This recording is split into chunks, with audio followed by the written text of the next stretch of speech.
Bonjour à tous, bienvenue dans ce nouvel épisode de TPV News. Les jours sont de plus en plus courts, les rues sont désormais illuminées ou en voie de l'être, les centres commerciaux se remplissent et les boîtes aux lettres débordent de catalogues de jouets, bref, Noël est là. Les parcs de loisirs ne sont pas en reste pour proposer des animations et donner envie d'aller les visiter. Vu que tous ne commencent pas leur saison de Noël en même temps, ce sera plus simple de les détailler dans plusieurs vidéos. On commence aujourd'hui avec Disneyland Paris, qui fête Noël depuis le 10 novembre. On retrouve les décorations et toutes les rencontres de personnages avec un petit air de 25e anniversaire, la rencontre avec le Père Noël, la parade, le spectacle Un Noël fantastique qui vient de démarrer avec une semaine de décalage, Mickey et la magie des lumières de Noël qui permet l'illumination du sapin de Town Square et le show nocturne sur la façade de la Tour de la Terreur, l'incroyable Noël de Dingo. Tous sans gros changements, je n'en parle pas. Voyons plutôt les nouveautés ou les changements vraiment visibles. D'abord un déplacement. Mickey et le Big Bang de Noël. Il migre de la scène de Vidéopolis à celle d'Animagic Theater. Il change donc de parc et permet de bénéficier de meilleurs effets, même si on regrette que Mickey et le magicien ne soient pas joués. Mais aussi de proposer Chantons Noël, qui est en fait une version améliorée avec la présence de personnages des Disney Performing Art on Stage, qui permet toute l'année à des groupes amateurs de se produire sur scène et de se faire connaître. C'est plutôt une bonne idée de les avoir inclus dans la saison. Vous l'avez compris, c'est au Walt Disney Studios que prennent place les nouveautés cette année, et notamment une nouveauté culinaire. Fort de leur succès pendant le rendez-vous gourmand cet été, les chalets de la place de Rémy ont été transformés en ballotins de chocolat et vont offrir la possibilité de déguster divers plats aux thématiques de l'hiver et des fêtes de fin d'année. Cet événement se nomme l'hiver gourmand. Je vous en avais rapidement parlé en vous disant que dès que les menus étaient disponibles, je vous en donnerai le détail. Eh bien, le voici.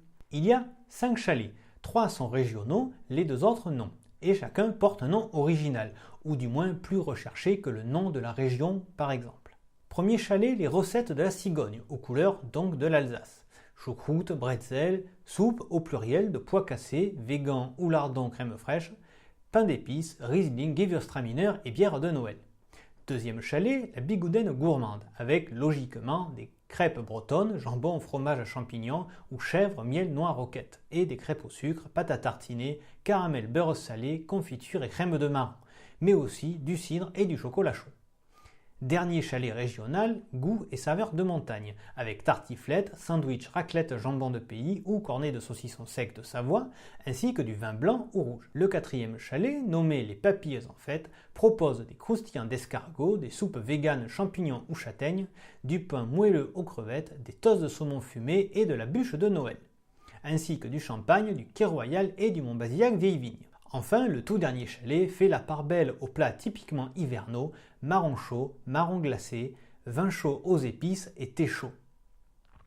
Les prix varient entre 4 et 7 euros pour les plats et peuvent monter jusqu'à 11 euros pour les boissons. Autre chose, l'hiver gourmand est aussi l'occasion de rencontrer Rémi, Émile et Linguini. C'est à souligner car ce n'est pas si courant que ça dans cette zone.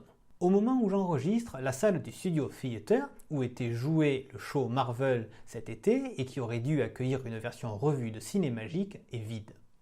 Mais on sait qu'à partir du 24 novembre, elle sera le cadre d'un spectacle interactif avec des chants de Noël, des personnages Disney, des danseurs et un orchestre live. Nous aurons donc 4 shows basés sur les chants de Noël. Chaque année, la saison de Noël englobe l'anniversaire de Mickey et il y a rarement quelque chose de particulier. Mais en 2018, on fête ses 90 ans. Nous avons donc un show supplémentaire au Walt Disney Studios. Il s'appelle #SurpriseMickey et est présenté sur la grande scène de Production Courtyard.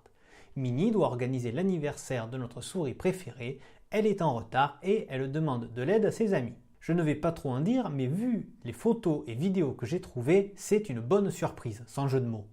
Il y a des allusions à Mickey, à Disneyland Paris et même une saison de printemps qui l'an passé a eu du succès. Je vous laisse chercher. C'est déjà la fin de cet épisode. Comme d'habitude, n'hésitez pas à commenter la vidéo, à l'aimer, à la partager. N'hésitez pas non plus à vous abonner aux chaînes YouTube et aux réseaux sociaux de Theme Parks Voyage. On se retrouve très vite pour d'autres festivités de Noël. Merci pour votre écoute et à très bientôt.